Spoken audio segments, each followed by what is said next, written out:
wanted to talk about, Here we go. wonderful. What I Welcome. wanted to talk about this week was finding some sort of connection between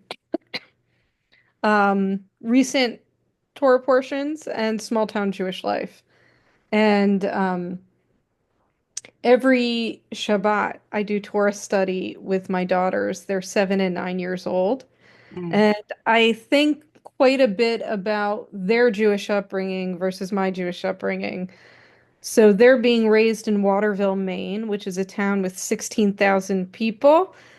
And I assume somewhere between 100 and 120 Jews, not including Colby students. With them, it's probably closer to 300. But on one hand, they're having a Jewish upbringing that is far more Jewish than my own, and on the other hand, far less. And so I was raised in a suburb in New Jersey, Manalapan, New Jersey, which isn't really noteworthy in many ways, other than the fact that it has a large Jewish population, or at least it did when I was growing up. So my family knew about Manalapan because my mother's great aunt and uncle were part of a socialist Jewish farming community in Western Monmouth County. So Monmouth County and in some of the counties south of Monmouth County had a lot of Jewish farmers. Egg farming in particular. Some were part of sort of idealistic, futuristic Jewish communities, and others, well, at the time, Zionism was also an ideological, futuristic Jewish approach. Some were preparing to attain skills for making Aliyah, for moving to Israel, and others were just part of the egg farming and other types of farming businesses. So my great aunt and uncle were part of one of those communities. They were members of the Orthodox synagogue that still exists today, where many families would pay their dues with chickens and with eggs. And my grandparents were not farmers. My grandmother was a secretary, and my grandfather was an industrial arts teacher. They met in Jersey City and lived most of their life there. But once they had saved up enough, they wanted to leave Jersey City and have a house. And so, knowing the family connection, they went down to Manalapan. And by the time I was born, my mother chose to raise us in the same town her parents moved to when she was 18 years old. Um, by the time I was born, Manalapan was probably 40 to 50% Jewish. And the other 50% was Italian, which is just a baby step away from Jewish. Some Irish too, but like basically you were Jewish or Italian. And, on the high holidays, there was no public school. On Passover, they would serve matzah pizza throughout the week so Jewish kids could get hot lunch at the public school. And I didn't grow up in a family that was kosher. I didn't grow up in a family that was Shomer Shabbat, but I grew up in a town with all three of my grandparents, so through all three of my living grandparents. And I was raised in a milieu that was thoroughly Jewish. Between seventh and eighth grade, every weekend was going to somebody's bar or bat mitzvah. Even the Italian, my best friend growing up was Italian. She knew Kiddush, she knew Motzi. Um, it was just a thoroughly Jewish area, even if we weren't observant in the halachic sense, in the Jewish legal sense. And the truth of the matter is, I thought I would be a rabbi in a community like that. Whatever children I would have would be raised in a milieu like that. Um, and never imagined anything different. But, God, life, fate brought me to Waterville, Maine, and I ended up becoming a small town rabbi. And, throwing in more wrenches into that context, my family is Shomer Shabbat. We keep Shabbat according to traditional halachic norms, with some exceptions, again, because we live in the middle of rural America. And we keep kosher. We get our meat through the mail, or our parents bring it up from New York whenever they come up to visit.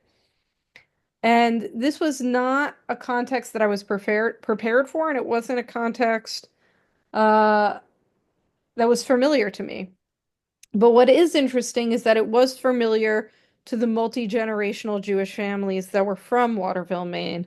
So when we came in and we talked to the elders in our community, they would say, you get your meat through the mail. But when we were raising our families, having kosher homes in Waterville, everybody would go to the bus depot, the Greyhound bus depot, once a month, where meat would come up from the butchery or from some kosher butcher in Boston. And all of the Jewish families would come to the Greyhound bus depot, which had a refrigerated under compartment where the family's meat was filled with ice. And that's how everybody got their kosher meat. And Beth Israel now, my synagogue is a conservative synagogue, but up until the mid 1980s, it was Orthodox. My synagogue to this day doesn't have a parking lot. It doesn't have a parking lot because nobody was driving to synagogue. And so all of the Jewish families lived with, basically on the same 4 to 5 streets. And they would walk to synagogue, all of their families together. And they would have Shabbat tea in the basement of the synagogue every afternoon where their kids would play. And so there was, in many ways, when we came to Waterville, a muscle memory about how to have a traditionally observant Jewish family there. But by the time we got up to Waterville, nobody was living that life anymore. Really, what, my family was doing was resurrecting a memory that the elders of our community could remember from their early days in Waterville.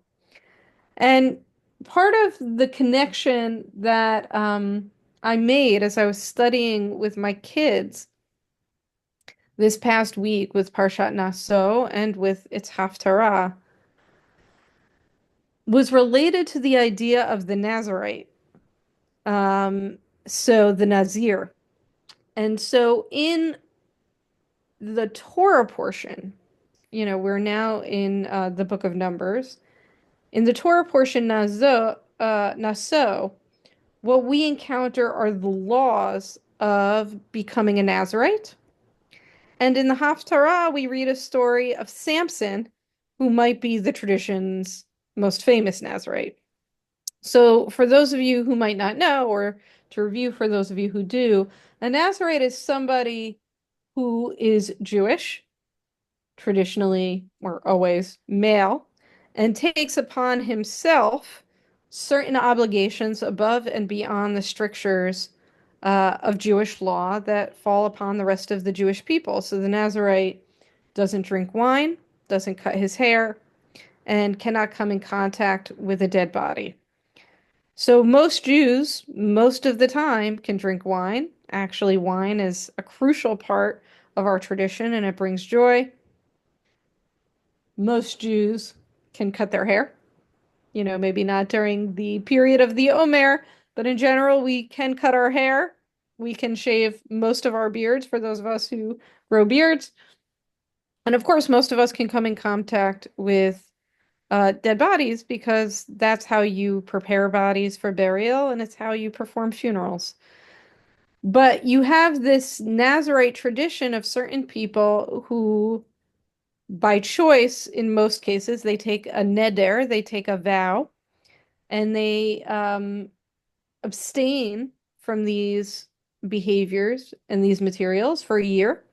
And then at the end of that year, the Nazarite will bring a sin offering to the temple, and that will end the period of their Nazarite vow. Now, what's interesting about Samson is that Samson didn't make a choice. In the Haftarah, an angel comes and tells Samson's mother, this is a very common motif in the Hebrew Bible. You have a woman who can't conceive, who's dealing with infertility. An angel comes and says, actually, you're going to have a baby. We can think of many stories in the Hebrew Bible that are like this.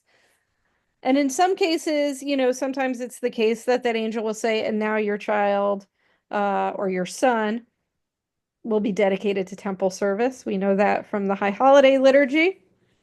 And in this week, Manoach's wife is told, your child has to become a Nazarite. And actually, in the case of Shimshon, in the case of Samson, it's a lifelong vow. It's not a 1 year thing that somebody takes upon, that a Nazir takes upon himself. But what I found so interesting about the Haftarah is that when the angel comes to the wife of Manoach, she actually goes into somewhat of a panic. And she prays to God, you need to teach me how to raise this child because I don't actually know how to raise a Nazarite. Like, I'm a woman. This is a new thing. And it was this interesting thing as I'm teaching my own children Torah to see a prayer from a mother saying, I don't I don't actually know how to raise a child with this set of needs and with this set of circumstances. And so the angel actually comes back when Manoach actually amplifies his wife's prayer and actually gives some specific instructions to the parents about how to raise this Nazarite child.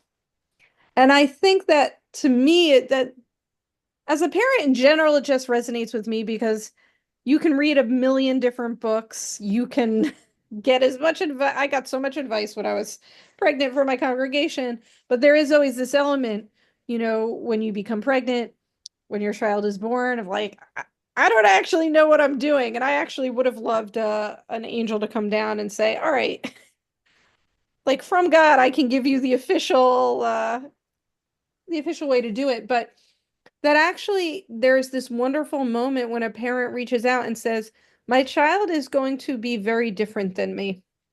My child is going to be raised with a different set of obligations, with different life circumstances. Actually, I don't know what I'm doing and I need help. And I think that that resonated with me. And I made that connection knowing that I was teaching all of you Torah today, because I think that for those of us who are not raised in small towns, that have made the choice to live in a small town or in a Jewish context different than our own, there is this feeling of how do you raise a Jewish kid in this world? I think all of us to a certain extent are in, alien territory right now because the world is so radically different. And that's true with every generation, but also the pace of change. And I think the threats to kids in general and Jewish kids in particular right now are pretty astounding. And so when you combine the challenges of raising kids, raising Jewish kids, and then raising Jewish kids in small towns or rural communities, that's a really serious challenge. And I can see the ways as a congregational rabbi and as a parent myself, this need to sort of cry out and say, I don't actually know how to raise a Jewish kid in this context. And to come back to the idea of the Nazarite is in a bind of sorts when thinking about its identity and its life. Because a Nazarite, on one hand, lives a profoundly sanctified life through sacrifice, but also the Nazarite self-inflicts, or in the case of Samson, the choice is made for him. It's a life of real struggle and even a certain amount of pain because it involves a measure of self-denial. And it's a self-denial of things that generally are part of a normal and full Jewish life. And in the Talmud, this dynamic of a Nazarite life is brought up by the rabbis because there's actually a debate between two guys named Elazar, two rabbis, Elazar, and they get into this debate.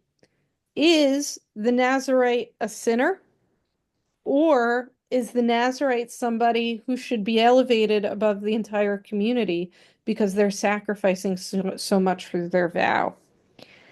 Now, Rabbi Elazar Hakapar, the first Rabbi Elazar, says in the book of Numbers, we read that at the end of the period of the Nazarite vow, the Nazir needs to come and bring a sin offering, not just any sacrifice to end their Nazarite vow. They need to bring a sin offering to end the period of their Nazarite vow.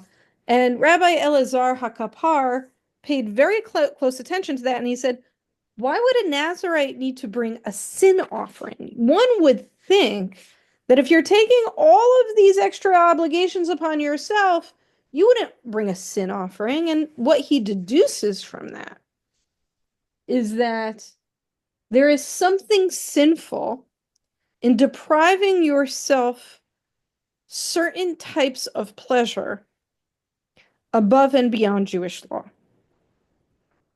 And so when you deny yourself things that are kosher, things that are actually acceptable, you need to offer a sin offering because it's a sin to deny yourself certain types of pleasures and privileges and advantages that are actually permitted in Jewish law.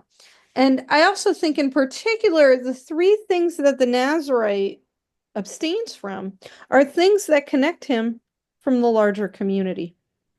Wine is at the core not only of Jewish joy, of course, within context and within moderation, so long as it's healthy, right? But wine is something that you have at parties. It's something you have on Shabbat. It's something that lubricates social interactions with your community, right? So if you're abstaining from wine, you're abstaining from communal rituals and communal meals.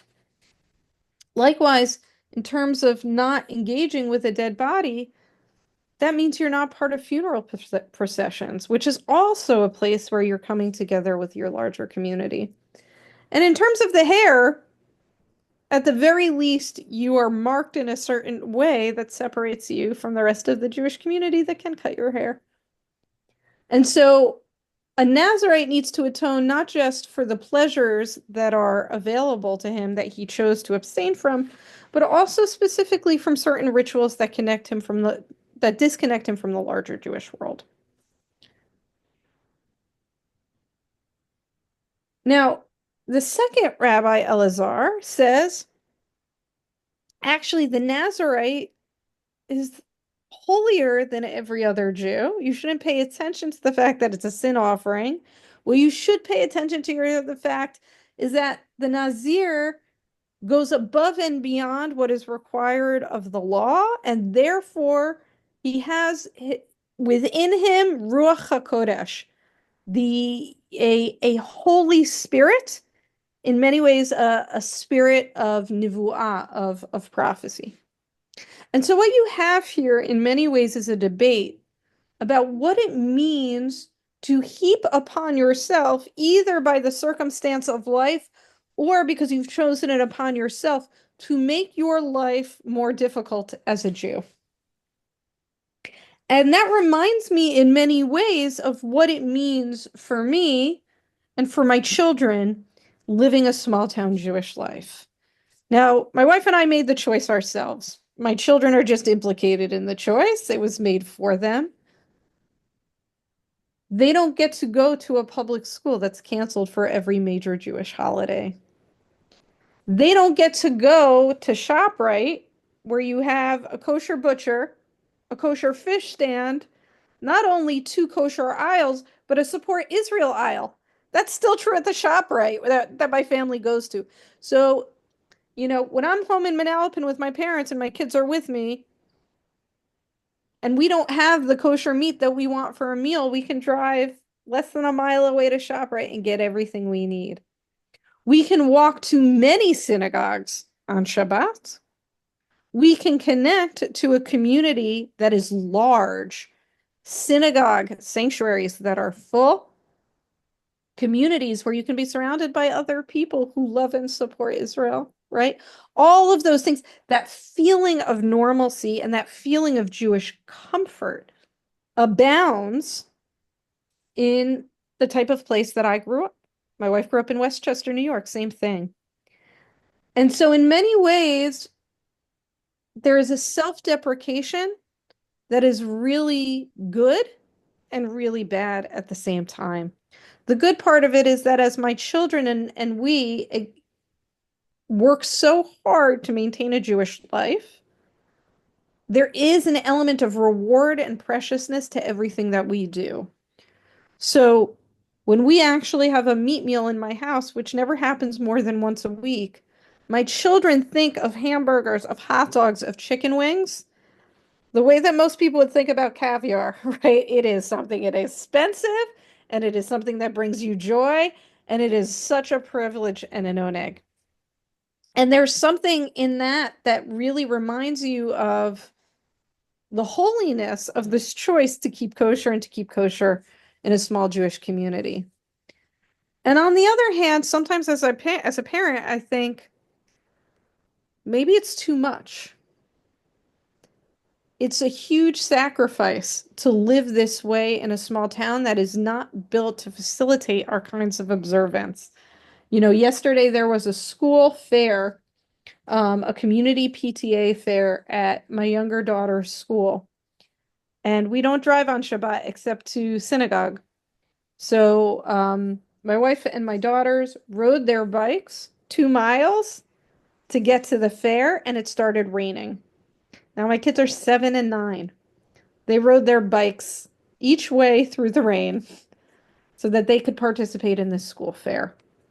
Now, if we lived in New York or New Jersey and we sent our kids to the local Jewish day school that was attached to the synagogue that was less a mile away from our house, they wouldn't have memories like that. But my kids will. And there is a part of me that thinks maybe this is too much.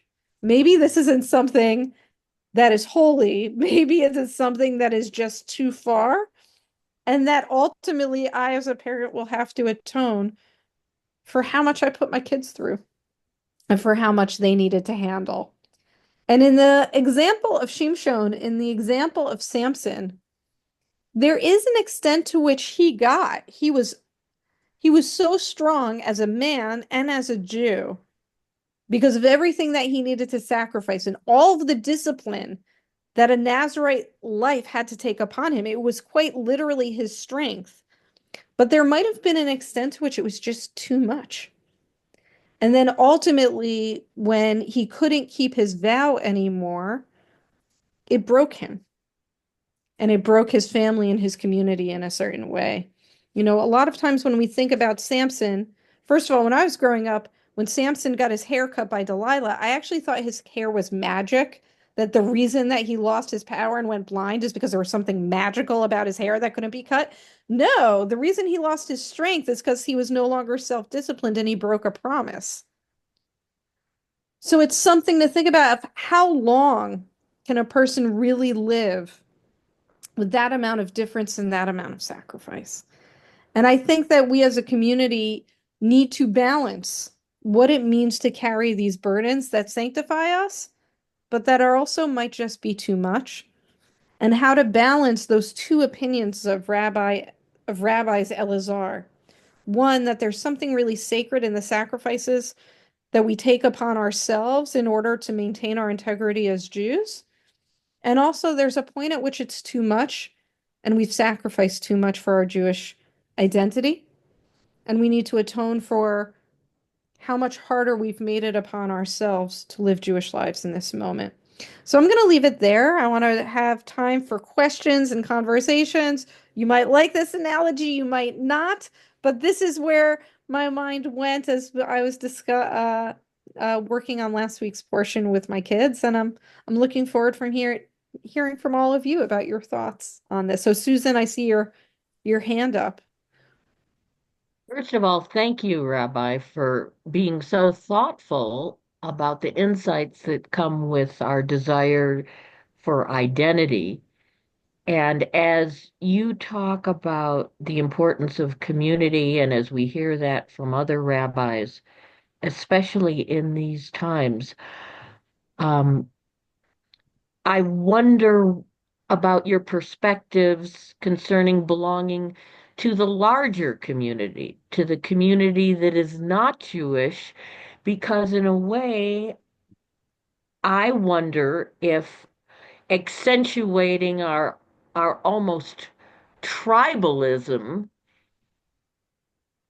begets this isolation that then, becomes part of the feedback loop.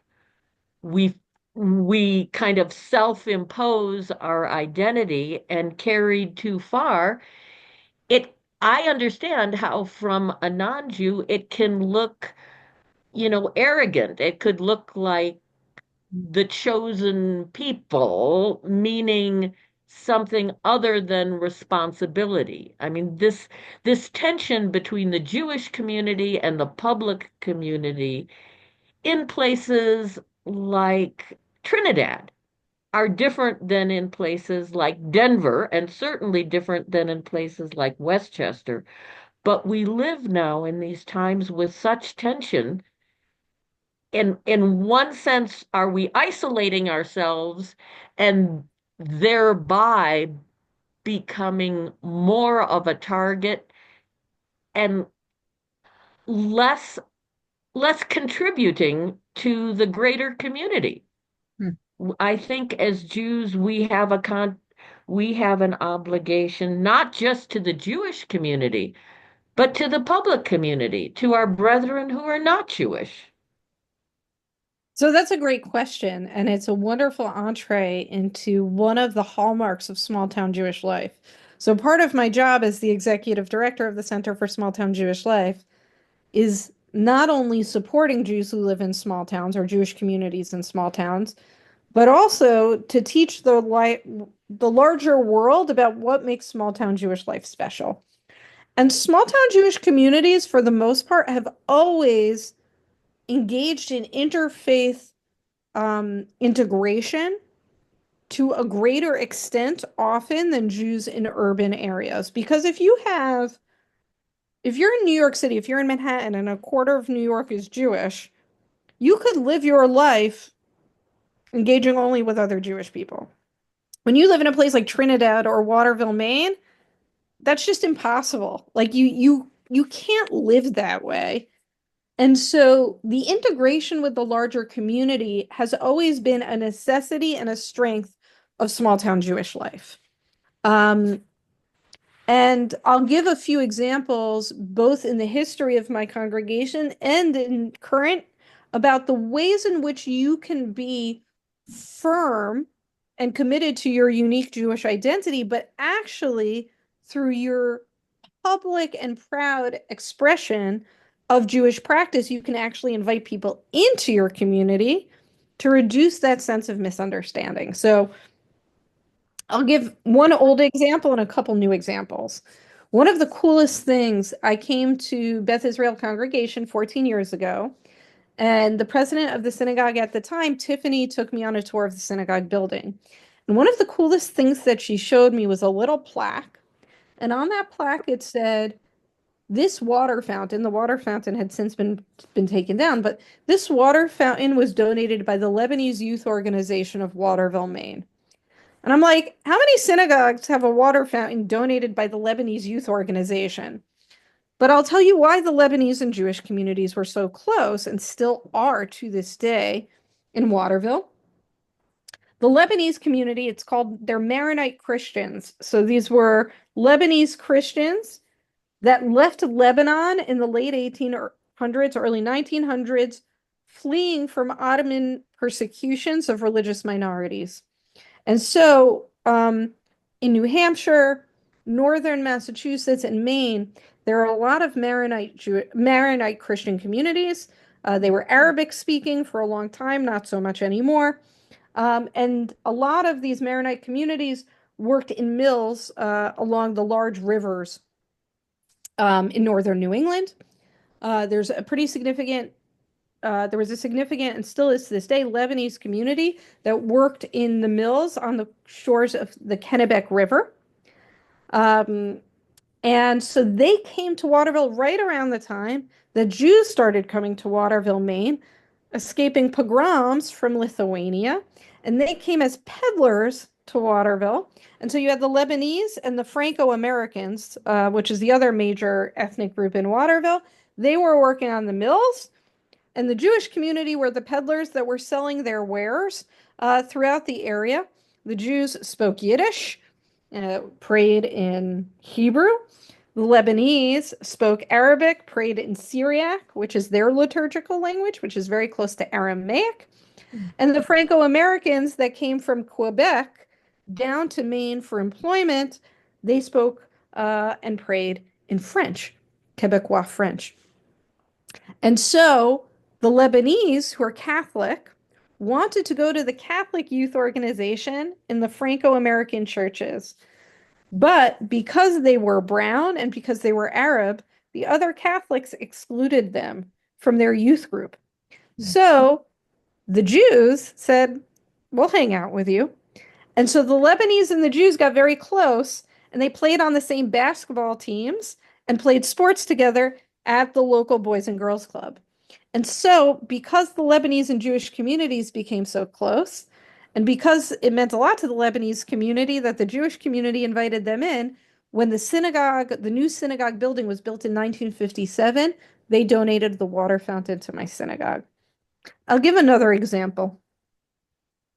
Um, most of the individuals who support new Syrian and Iraqi refugees coming into Waterville, Maine, most of the people who have supported them and continue to support them are Jewish. They're members of my synagogue. And so we decided after October 7th that we wanted to be as integrated as possible and as out and proud as possible. So we sat down and we talked to the city manager of Waterville, and we said we want to put up a sukkah in right on Main Street because there's a little park. And they said, sure, that sounds great. It also solved a problem for us because putting up and taking down a sukkah is a pain in the butt. And now the city does it for us. So the city workers of Waterville, Maine put up our sukkah. But we did an art project where we engaged with all of the other groups in Waterville to create art around a common theme that would decorate our sukkah. And so we had this theme of Ushpizin, which is welcoming in our ancestors. And so what we had was Syrian and Iraqi kids in the Waterville public schools. They made these squares because it all came together in a single quilt. They made these squares representing Iraq, representing Afghanistan, Syria. We have some Kurdish members of our community, bringing their community. We had our Lebanese neighbors make flags of Lebanon. My kids had pictures of Israel and the Israeli flag, actually. We had Franco-Americans create things in French, and then we had some local Colby students and other folks who made pictures representing their ancestors and what it meant. And it was all stitched together into a single quilt that adorned the inside of the sukkah. And then we would have meals where we would invite everybody who participated in this art project to learn a little bit about Sukkot, tell their family stories, and share a meal together. And that was an example where we were thoroughly Jewish. We put up a kosher sukkah on Main Street in Waterville, and we brought in a huge and diverse group of people to come and eat with us and learn with us and to engage in cultural exchange. And as a result, in the years after October 7th, we had 150 people, most of whom weren't Jewish, celebrating Sukkot with us. So the idea that we need to sort of withdraw ourselves and who we are in order to integrate into the community, I actually don't think it's right. I think we need to be very open and proud in our Judaism. We just need to invite people into it so they understand who we are, which requires a certain amount of courage. I know everything that just happened in Boulder, the shooting in DC, right? It is tempting to turn into ourselves, but actually the greatest act of courage is not to compromise our commitment to hospitality and actually to draw people in so they know us. And I will say, I do a lot of Jewish Muslim work in Waterville, where I work very closely with the Muslim students at Colby and with immigrants in Waterville. When they see the ways that I live my faith in my house, in my synagogue, because I invite them in all the time, the more that they see Judaism, the more that they see themselves in what we do, and they feel a sense of commonality. So, the local communities, they only eat halal meat. They see what it is to keep a kosher kitchen. We pray 3 times a day. They pray 5 times a day. They see the commonalities between Hebrew and Arabic. And so actually, they wouldn't understand the commonality we have if they weren't invited into our community. And so my experience has been in my little corner of Waterville that the more you bring people in and share your community in your traditions authentically, actually the closer people feel. I think that alienation comes when you close yourself off out of fear or out of the belief that people will have contempt for you if they see your faith. That's when miscommunication occurs. Actually, when you invite people in and there are plenty of difficult conversations I have with my Muslim neighbors, but they respect me for having the conversation with them. And then there's a sense of commonality that comes from overcoming those gaps. So if you want people to know that chosenness doesn't mean supremacy, but that it means that we have a specific obligation to be a light unto the nations, they're never going to know that unless you bring them in and unless you go to them, right? Unless the and the mutuality is really crucial because I make a point, whether it's on campus or in the local community, that when I'm invited to an Eid celebration or an iftar, right, when I'm invited to Muslim religious rituals and celebrations, you bet I'm there, and I'm there with my students, and I'm there with my synagogue board. Um, that is the only path out of this, I think. I really do, is to have the courage to be who we are in public, to invite people in, and to be part of other people's lives. I think there's a difference between safety and security.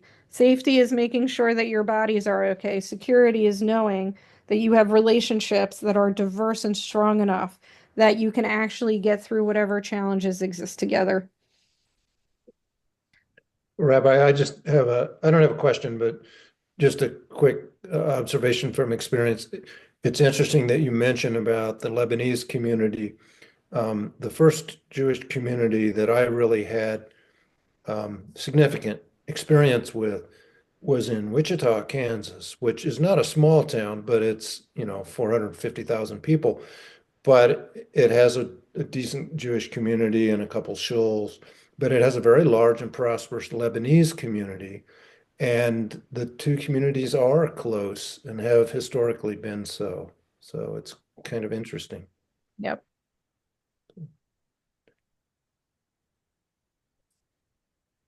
I'll just say that was like so heartwarming and beautiful to hear. I love, what you're doing. I love it.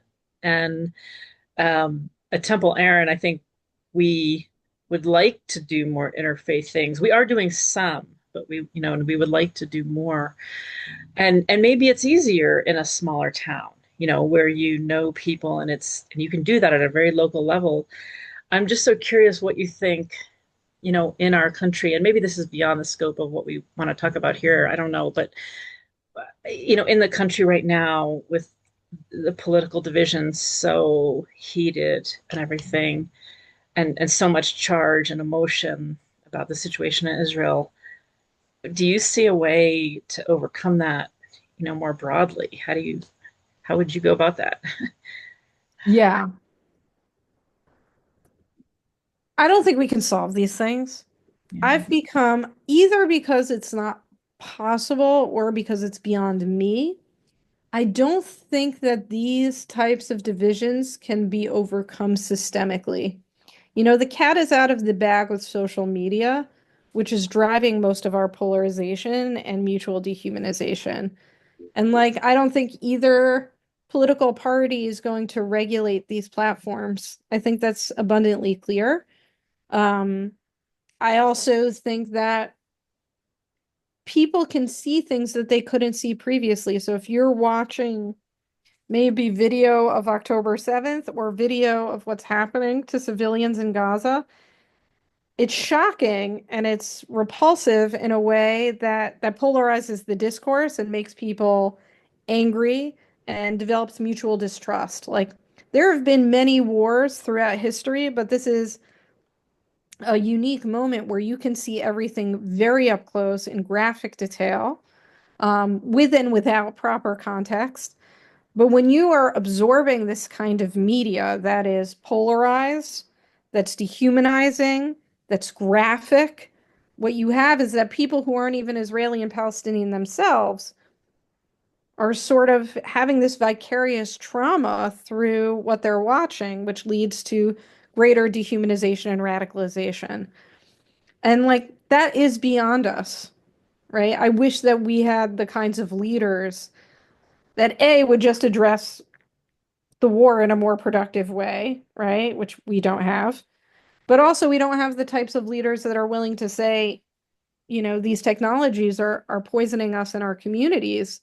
And for the sake of our children's futures, we're going to regulate them. Like, nobody has the political will to do that, and that is a tragedy. So the question is, what do we do? And if these issues can't be solved systemically, which I don't think that they can, I actually don't think most problems have systemic solutions. We've become so obsessed with using this word systemic, but actually I think systems are created by people in relationship with others. And this idea of things being systemic actually is very disempowering, because if it's a whole system, what can I do?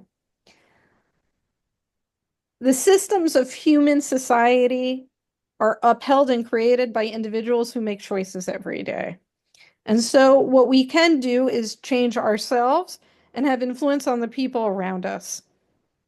And I'll tell a story about something I'm proud of, that are the kinds of stories that people need to hear, which is, in Waterville is basically 50-50, Democrat, Republican.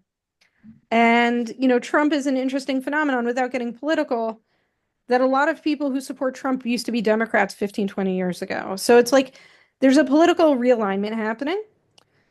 But most of my kids' friends have parents that support Trump. That's not my family. We're a gay family. Like, it's just like, it's not where we are, but it is where my kids' friends are. We invite them to synagogue all the time, and they come. They come because, like, they're religious Christians and they love my kids, and we have the best food and the best cocktails of any party. And they come because they were invited. And so there's one of my kids' best friends. Her family comes to all these synagogue events. Very faithful Christians, works in a local mill, um, and has learned a lot about Judaism. Has been to Sukkot, has been to Purim, comes to Simchas Torah, all this stuff. Didn't know anything about Jews or Judaism before being friends with Nitzan. Now, the father of that family is an Iraq, Afghanistan vet, did many tours of duty. As a result of that, actually became pretty compelled by the sort of by Trumpism, right? And that approach. And is a floor manager at the Sappi paper factory. And as he was working with some of his employees, one of his employees started saying virulently anti-Semitic things. Mm. And this guy came up to him and he said, "Have you ever met a Jew?" And the guy said, "No." And he said, "I want you to know I know lots of Jews. And I've been to the synagogue many times. And what you're saying isn't true. And if you keep on saying these things about Jewish people, I want you to know we're going straight to HR. So I don't want to hear that on my floor ever again." Now, if I were one of my friends, or even if I had just moved from New York, right? My friends who never left New York and Boston have a hard time understanding why my wife and I have so many good friends that are Trump supporters, why they come to our house, why they come to our synagogue, why we're part of the fabric of their lives and they're part of the fabric of our lives. Part of it is that they're just good people that we like, and they like us. You might assume, coming from a major city, oh, they're homophobic. Nope, they're not. Oh, they're anti-Semitic. Actually, they're not. Most of them don't know very much about Jews. Now they know a lot about Judaism. But if I came in, even some of my colleagues at Colby, like, they refuse to live in Waterville. They'll commute from an hour away because they make all sorts of assumptions about working class white people, about the people in Waterville, about what they believe, who they are. They imagine them as people who hate them. There's no greater act of courage than to just say, if somebody's nice to me, I'm going to be nice to them and I'm going to invite them into my house and my life. And inevitably, when that happens, you humanize people. You learn about them and they learn about you. We live in a moment right now that is very anti-hospitable. How many Americans actually invite their neighbors into their homes anymore? We have fewer parties than ever. We invite fewer people into our homes for dinners. Civic organizations are withering on the vine. May they be in-person churches and synagogues, Elks, PTAs, whatever it is. The greatest act of courage and the greatest act of social justice and repair I think you can do is bring people into your lives in an authentic way, be part of their lives in an authentic and hospitable way, because that's the only way that you can reduce this cycle of dehumanization and polarization. And part of what that is not assuming the worst of people who are different than you. And what social media has done, what the media in general has done, is it has given us a false sense of confidence about knowing what's in the hearts and the minds of other people. First of all, we don't know because we're not God. People are always changing.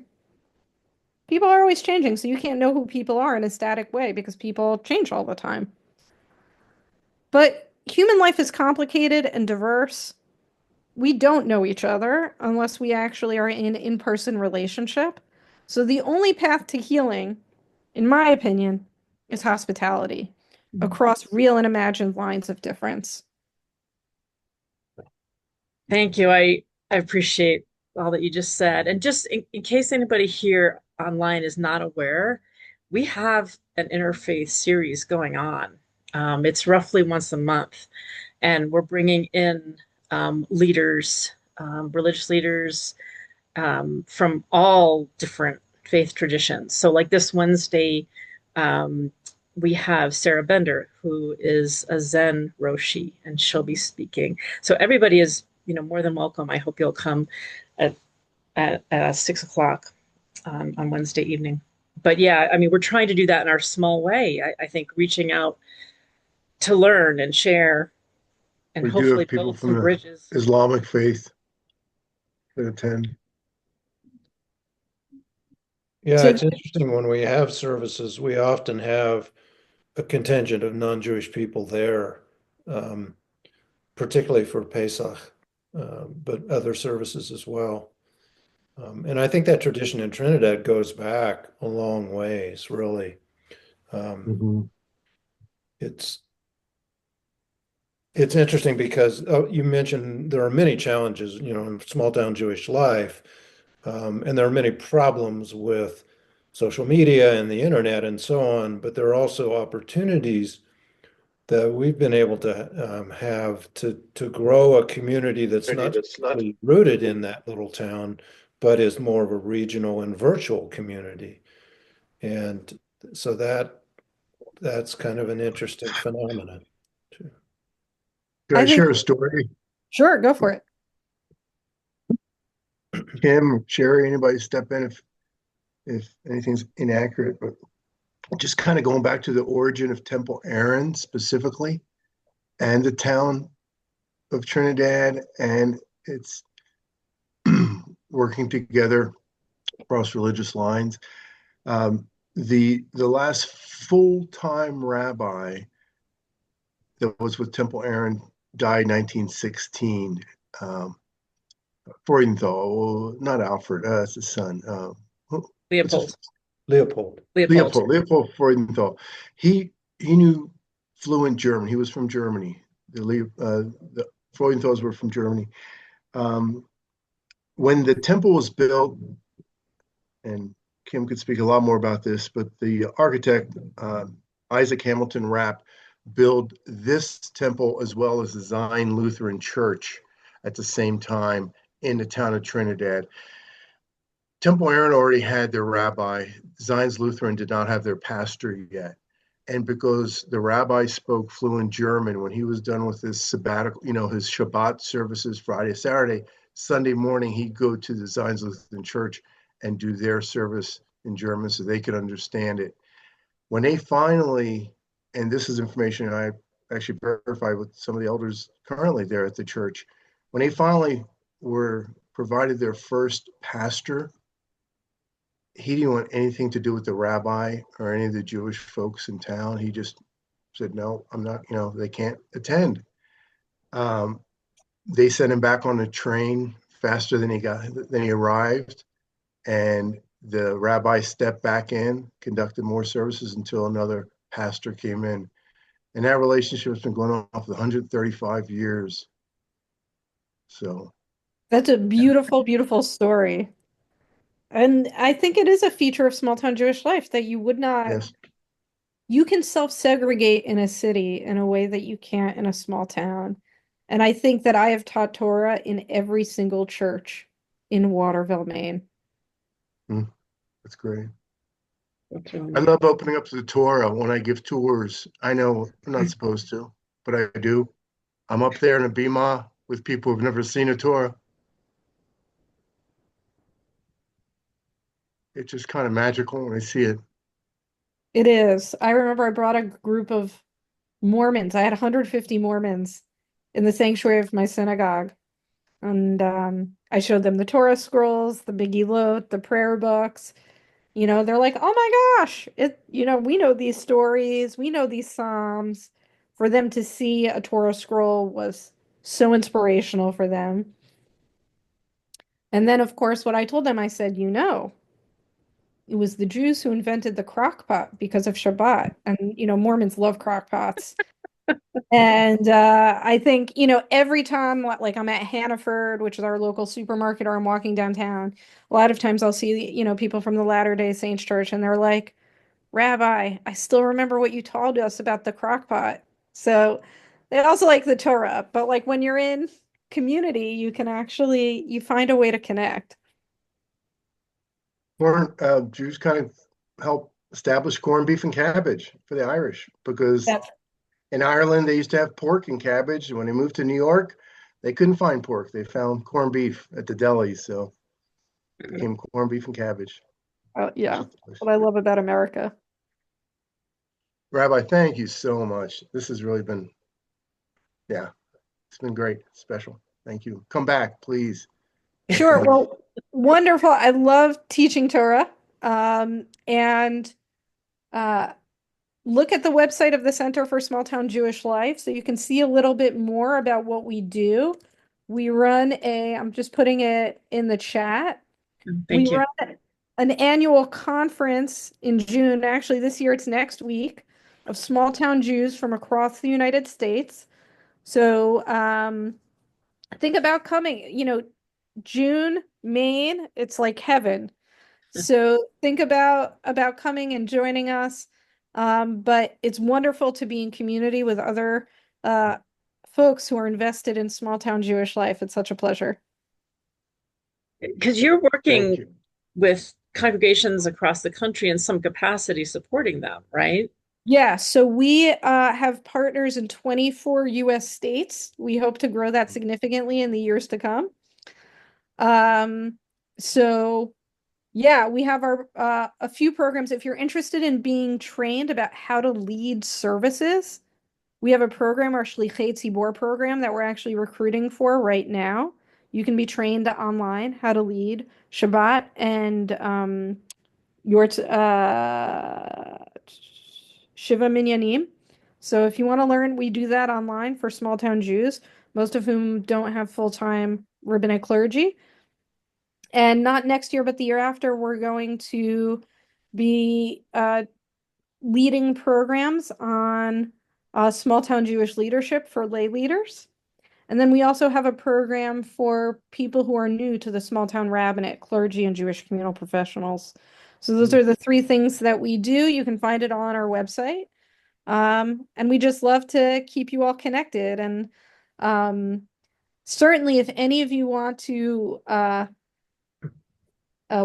present on the history of your synagogue at next year's conference, that would be the coolest thing ever. Everything that I learned about the Jewish community of Trinidad, I thought was like so cool.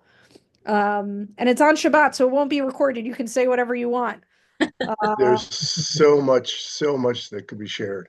It's Yes, really, I'd love that there's a lot from the creation of the town involved with this, a lot, a lot. a lot. Thank you very much. It was great. Thank you, Rabbi. Thank you. All Thank you right, so much Shavua for being Tov. with Thanks so us. much. Thank you again. Thank Be you. well. Bye-bye. Be in touch. Thank you.